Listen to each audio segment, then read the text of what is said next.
خيركم من تعلم القرآن وعلمه. أعوذ بالله من الشيطان الرجيم.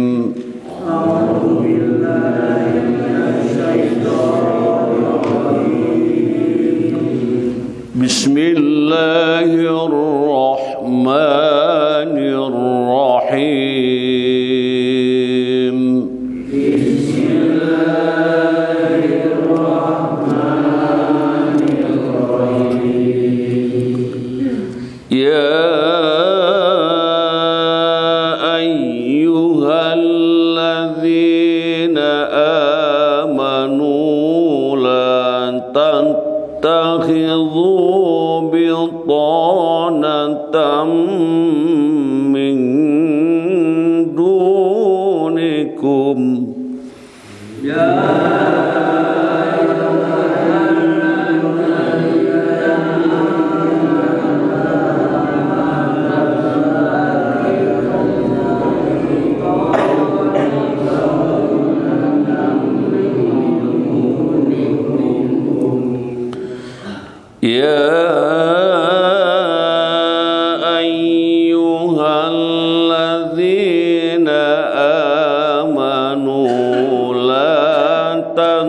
تتخذوا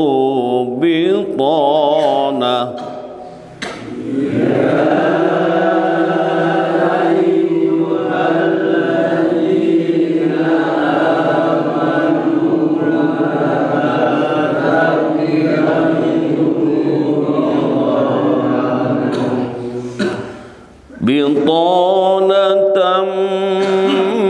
من دونكم لا يألونكم خبالا.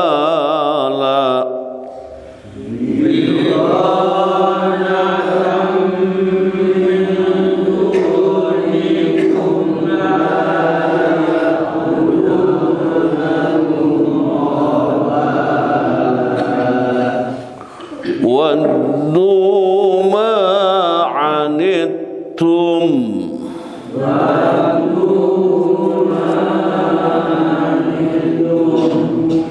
قد بدت البغضاء من أفواههم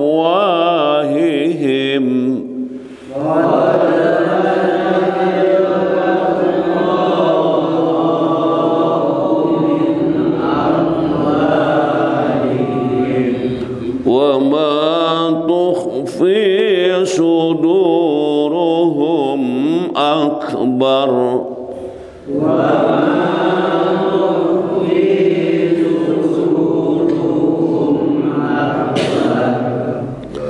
قد بينا لكم الآيات إن كنتم تعقلون.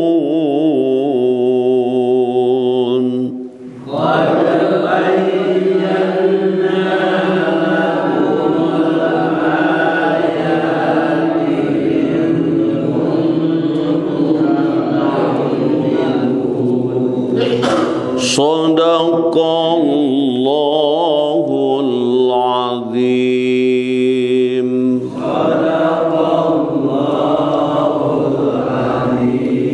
Ya ayyuhalladzina amanu. Wahai orang-orang yang beriman. La tattakhidhu. Jangan kamu mengambil bitonatan, teman akrab, min dunikum, dari selain kamu, la ya'lunakum,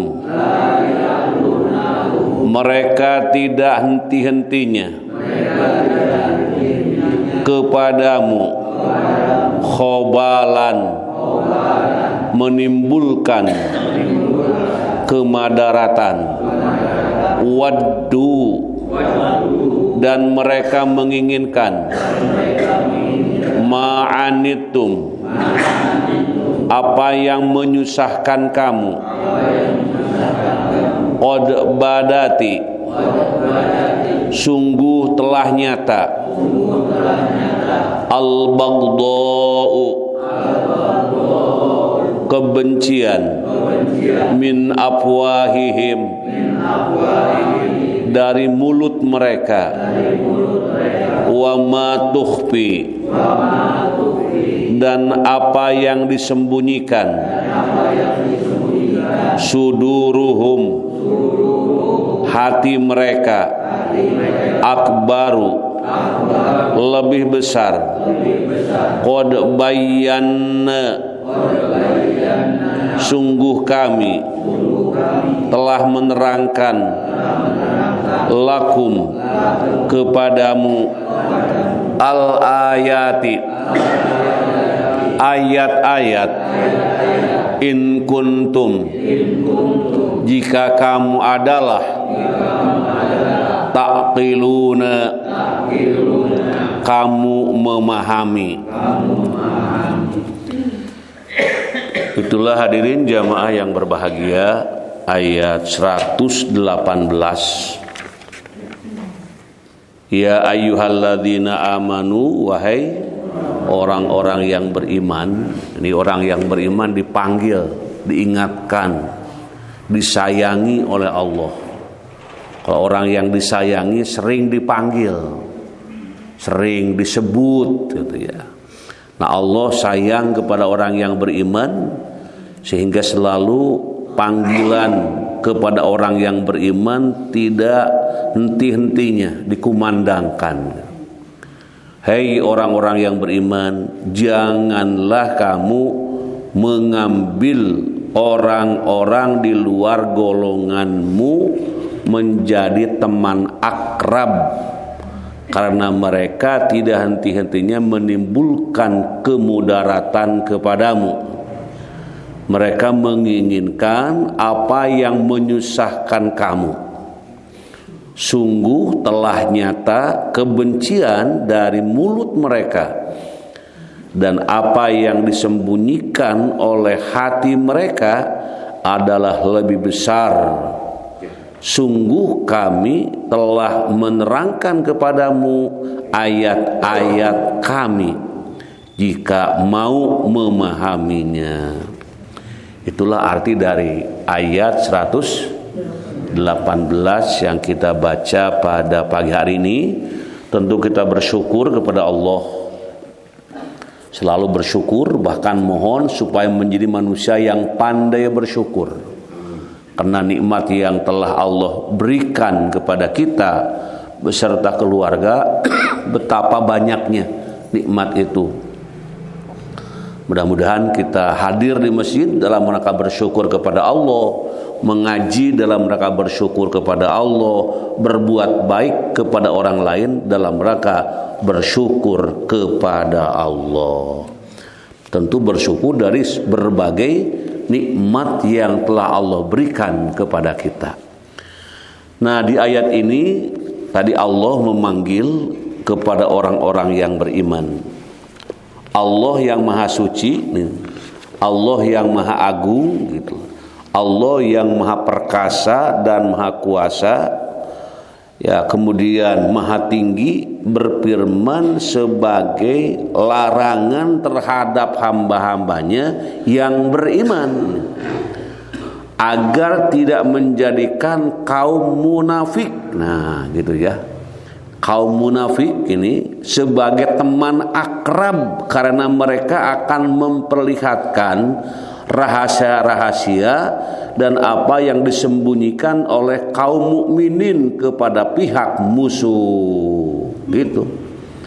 Jadi jangan lalayetan dengan orang yang munafik.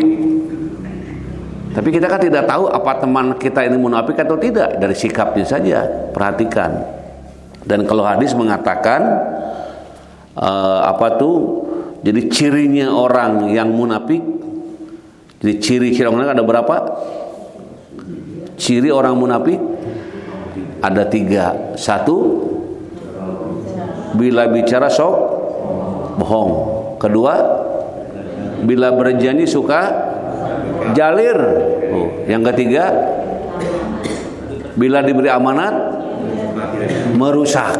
Nah, eta. Jadi ada 3 ciri orang munafik. Jadi alamatul munafiki salasun, bahasa Arabnya gitu. Tandanya orang munafik ada 3. 1, bila berbicara bohong, kemana-mana teh bohong gitu. Mun teu ngabohong teh asa teu sampurna hirup teh gitu. Kesini ngomong begini, ke situ bohong begitu, ya maklum orang munafik. Nah, jangan terlalu dekat-dekat dengan orang munafik. Kenapa? Karena bila orang munafik sebagai teman akrab, nah ini, karena mereka akan memperlihatkan rahasia-rahasia dan apa yang disembunyikan oleh kaum mukminin kepada pihak musuh. Tuh. Ya bahasa kita nama suka tidak konsisten kalau bicara gitu. Tidak istiqomah, suka mencela. Nah, jadi mencela itu tidak ajeng gitu ya. Jadi kalau ada rahasia itu dibongkar, diberikan ke yang lain. Ke zaman Rasulullah itu strategi perang itu dibocorkan gitu kepada musuh. Gitu. Tapi bersama-sama di situ ya, ngomong bersama-sama, duduk bersama-sama, tapi hatinya lebih berbahaya. Ini Al-Quran yang beritahu. Ya, Al-Quran itu pasti benerna mustahil, salahna. Bagi siapa? Bagi orang yang beriman. Kalau bagi orang yang tidak beriman mah susah untuk menerima Al-Quran dengan kebenarannya. Maka patut kita beriman kepada Allah, beriman kepada kitab-kitab Allah dan sebagainya gitu. Nah, jadi jangan akrab-akraban dengan orang yang munafik. Kaum munafik dengan upaya dan kemampuan mereka nih, senantiasa berusaha untuk merugikan dan memudaratkan kaum mukminin dengan berbagai cara dan dengan muslihat serta tipu daya yang dapat mereka terapkan. Pokoknya terusnya mencari jalan, mencari peluang kumacarana supaya agama hancur, kira-kira gitulah.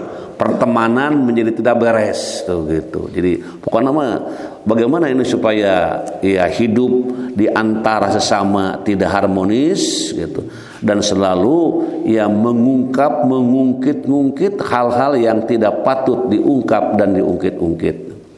Nah, kalau orang begitu jauhi gitu. Dan menjauhinya tidak usah mengatakan saya akan berjauhan dengan kamu sebab kamu munafik, gak usah dibicarakan gitu. Langsung pelan-pelan gitu. Mengapa? Karena tadi bisa membahayakan. Nah, gitu. Kemudian yang selanjutnya disebutkan juga mereka ya mendengar ataupun mereka bersama-sama gitu, dan mereka menggandrungi sesuatu yang dapat menyusahkan, menyengsarakan dan memberatkan kaum mukminin. Saya kaum mukminin teh berat gitu ya. Ada orang ini jadi asa haringhang gitulah istilah nama. Seperti tidak membawa ketenangan gitu. Dalam berbicara selalu ada kekhawatiran gitu ya. Nah, mengapa? Ya karena mungkin tidak cinta sepenuhnya, tidak iman sepenuhnya gitu. Jadi memang itulah hal-hal yang diingatkan oleh Allah kepada siapa? Kepada orang yang beriman. Makanya bersyukur kita menjadi orang yang beriman tuh gitu. Firman Allah Ta'ala, janganlah kamu mengambil orang di luar kamu, nah ini, yakni di luar agamamu, nah gitu, sebagai teman akrab. Teman akrab itu apa? Teman yang tidak bisa dipisah gitu. Jajan berdua kemana-mana duaan gitu ya, akrab gitu, sampai baju patukeran gitu, senal patukeran gitu ya. Nah ini kalau bisa baju itu jangan sampai tertukar-tukar. Ada punya teman, hati-hati apalagi sekarang ya. bertukar dengan orang luar yang tidak kenal mengenal gitu. Sekarang harus lebih berwaspada, berhati-hati karena penyebaran penyakit bisa berbagai cara dan berbagai keadaan gitu. Jadi semuanya itu harus sikapnya hati-hati. Jadi orang yang dikatakan orang muslim itu orang yang selalu hati-hati, waspada. Nah, ini.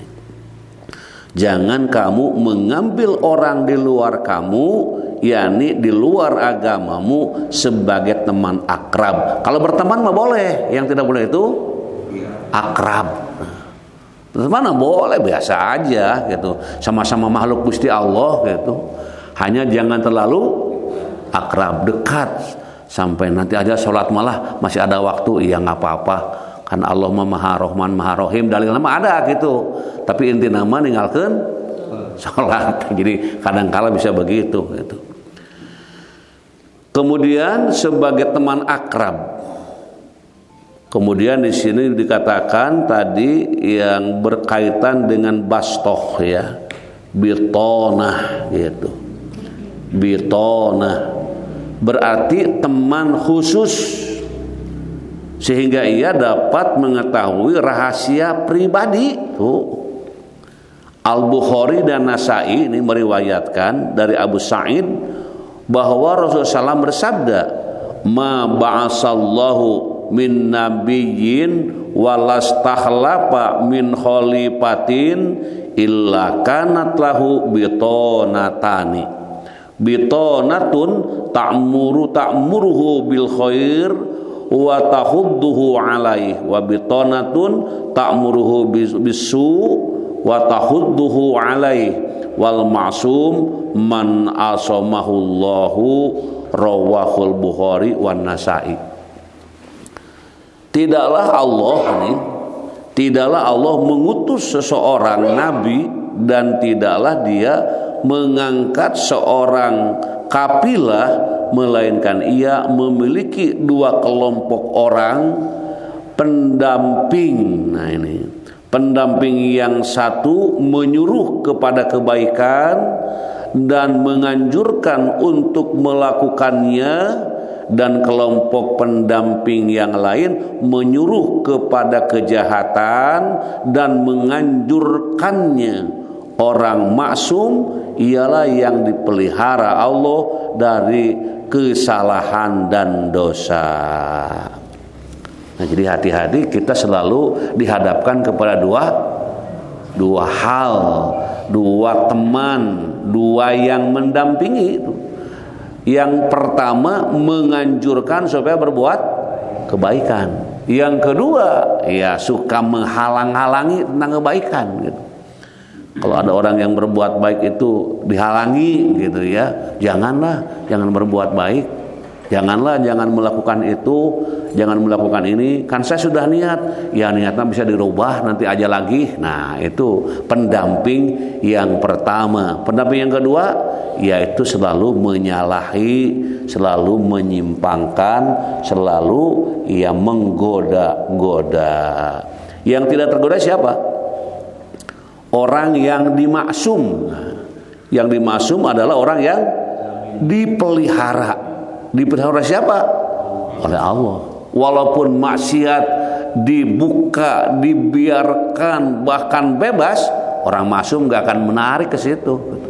Misalnya masuk tempat-tempat maasi bebas, tidak usah bayar, bahkan asal ini dan itu, orang yang dimaksum tidak tertarik. Kenapa? Karena sudah ada yang menjaringnya, ada yang menjaganya, dan selalu Allah yang menyelamatkannya itu. Jadi hati-hati, kita suka dihadapkan, suka ada pendamping kita, dua pendamping yang mengajak kepada kebaikan dan selalu mengajak kepada keburukan. Nah itu. Ibnu Abi Hatim meriwayatkan dari Abu Ad-Dakhonah ini, dia berkata bahwa Umar bin Khattab dilapori bahwa dalam kaum transisional ada pemuda yang cakap menghafal dan menulis. Umar disarankan untuk menjadikannya sebagai mitra. Nah, gitu. Mitra itu apa?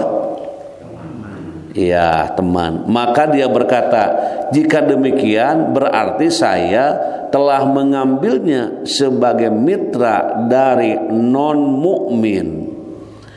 Ayat dan asar tersebut menunjukkan bahwa orang zimmi tidak boleh dikaryakan dalam kegiatan tulis-menulis yang dapat menimbulkan fitnah terhadap kaum mukmin serta dapat melihat urusan intern mereka sehingga dikhawatirkan dia akan menyebarkannya kepada musuh dari anggota militer.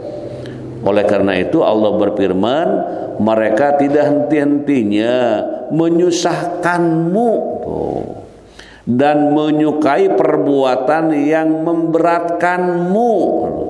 Yakni kaum munafik menyukai perbuatan yang menyusahkan dan menyengsarakan kamu. Luar biasa di sini dikatakan. Jadi kaum munafik gitu ya, kalau salah-salah melakukan pencarian pertemanan yang akrab bisa ngaberatkeun gitu. Sedangkan hidup ini tidak boleh memberatkan orang lain. Kita harus bertanggung jawab masing. Tapi kita pun tidak boleh tanpa memperhatikan lingkungan gitu. Ada kudu hidup masing-masing.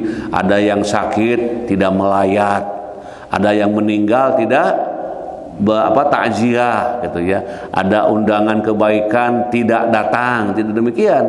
Tetap hubungan antara sesama manusia dijaga. Namun di dalam keakraban juga diperhatikan gitu. Di kita memang selalu kalau bicara beribadah ada ibadah mahdo, ada goer mahdo. Kalau ibadah mahdo ya ibadah yang masing-masing person kepada Allah, tidak bisa diganti oleh yang lain. Tetapi ibadah goer mahdo ibadah yang melalui gitu. Misalnya sapu-sapu di jalan, sasapu gitu, bukan sapu-sapu, sasapu di jalan gitu. Ada rumput dicabut gitu ya, itu kan gua remahdoh, tapi harus pakai apa supaya jadi ibadah? Pakai niat. Ada mobil mogok ngadorong gitu, semampunya niat karena Allah gitu. Ada bocor, ada apa saja gitu yang sifatnya di luar yang mahdoh, yaitu goer mahdoh, tetap bisa bernilai sebagai ibadah. Namanya ibadah goer mahdoh ya, yang menyangkut dengan hajat hidup, keperluan masing-masing. Nah, jadi disebutkan di dalam penjelasan ini ya, terutama kalau seseorang yang tidak sejalan dalam tulis menulis, misalnya apa saja yang berkaitan dengan tulis menulis, kemudian orang ini kurang amanah, maka bisa menjadi malapetaka. Kalau menuliskan dengan satu kata saja bisa berubah mananya, harus ke sini, mau diganti menjadi tidak harus ke sini gitu. Berapa kata itu? Satu kata. Dari kata harus diawali dengan tidak, kamu tidak harus ke sini. Yang satu, kamu harus ke sini. Pakai kata tidak saja mananya sudah beda gitu. Nah, jadi di dalam hal tulis menulis juga hati-hati karena tadi seperti itu. Oleh karena itu Allah berfirman, mereka tidak henti-hentinya menyusahkanmu dan menyukai perbuatan yang memberatkanmu. Kata kamu itu tidak boleh, tapi kelantaran eta gitu. Cek batur teman dekat oge teu nanaon. Nah, ini jadi harus hati-hati di situ. yakni kaum munafik menyukai perbuatan yang menyusahkan dan menyengsarakan kamu. Jadi kalau melihat orang lain sengsara, orang lain susah itu gembira gitu.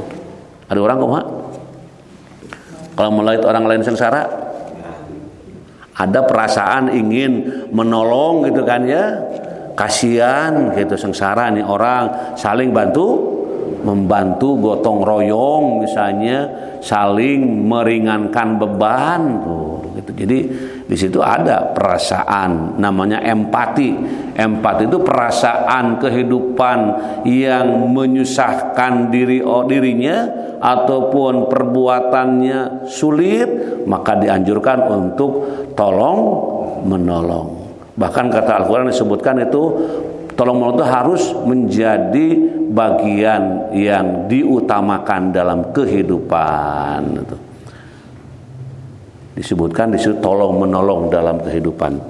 Kemudian firman Allah Ta'ala, sungguh nyata kebencian dari mulut mereka tuh, dan apa yang disembunyikan oleh hati mereka lebih besar lagi.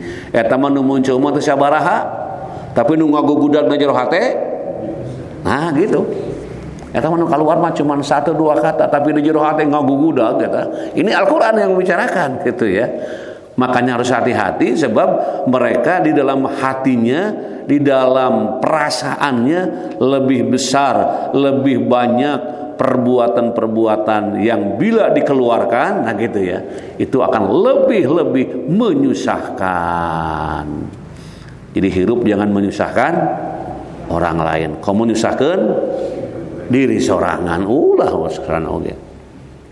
Maksudnya nyata benar permusuhan itu dari raut muka. Nah ini, dan lontaran ucapan mereka tuh. Makanya raut muka itu menjadi apa? Menjadi tampilan yang paling pertama kelihatan. Makanya harus banyak apa? Banyak senyum, ulah baeud wae. Ima baeud pangeujeun batur baeud ira seurina cenah teh. Nah, ngan ulah seseurian sorangan. Aduh, kelempang teh hahehe, cek deui tukang teh naon coba cenah. Seuri boleh, tapi ulah seuri sorangan. Seuri itu tampilan. Sok bapak-bapak mun seuri ayeuna jeung batur kan orang teh masyaallah. Ieu mah cenah senyum ge meunang gigi nanti kaluar sadayana. Da kan kitu ngaromong ya. Ieu mah tidak senyum, jomotrot ya. Ini orang lain kunaon teh yang bawa eta sakit kan gitu. Kalau senyum teh menampilkan sehat batin, sehat lahir. Senyum. Kalau menanya orang teh dengan senyumnya, Bapak damang tuh. Jangan Pak cager. Eta mah teu aya lentong atuh kitu nya. Pak damang asa tos lami Bapak teh ka masjid, ku abdi teh dilayan kawit nama. Itu kan ada pengantar gitu ya. Itu hubungan manusia dengan manusia memang harus gitu ya. Itulah yang namanya tampilan yang pertama dari raut wajah.